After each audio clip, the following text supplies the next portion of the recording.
Hello children, in the last EVS class we have studied about water.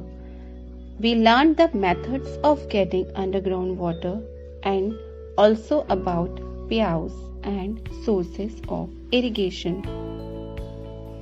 As water is the most precious gift for the humanity by the nature, life on the earth is not possible without water. So, today we will study some more methods and experiment with waters. So, the topic of the day is water, a wonderful liquid. Now, what is liquid? A substance that flows freely, takes the shape of container in which it is held. We called liquid. Some of its examples are water, oil, petrol, kerosene, milk, and spirit. As the water is the most commonly used liquid, let us take a look at some of the properties of water.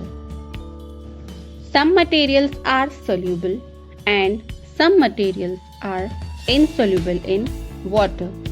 How? Let's see. If we add sugar to water, we find that sugar has disappeared. This is because the sugar has dissolved in it. So we say that sugar is soluble in water. Just like sugar, milk, detergent powder, common salt are soluble in water. On the other hand, if we add sand to water, we find that sand does not dissolve.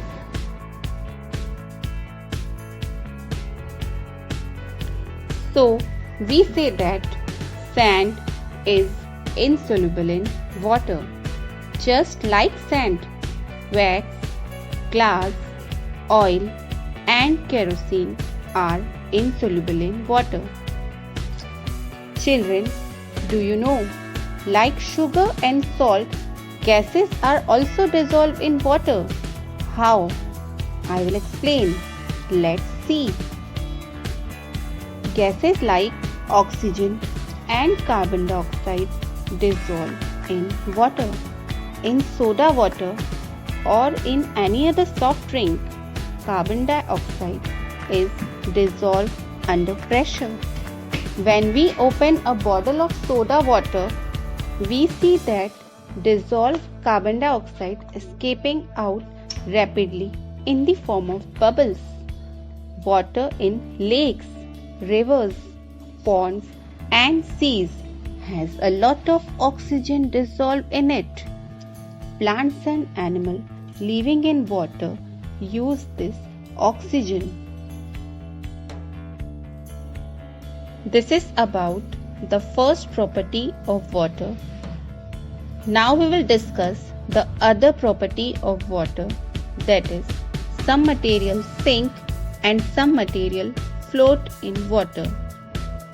If we will drop iron nail in water, we find that the iron nail sink in water and settles down the bottom of the beaker. Only those materials sink in water that are heavier than water. So we say that iron is heavier than water. Just like iron nail, iron, copper, aluminium, stone, and chalk are heavier than water. So they will also sink in water. Similarly, if we drop a small piece of wood in this water, the piece of wood does not sink in water. It will float. The material that floats on water is lighter than water. So, wood is lighter than water. Just like wood, plastic, ice, oil, and kerosene are lighter than water and they will also float in water.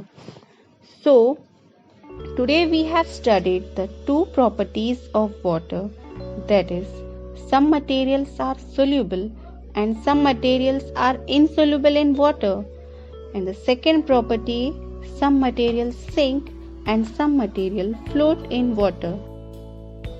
In the upcoming videos, we will learn some more properties of water.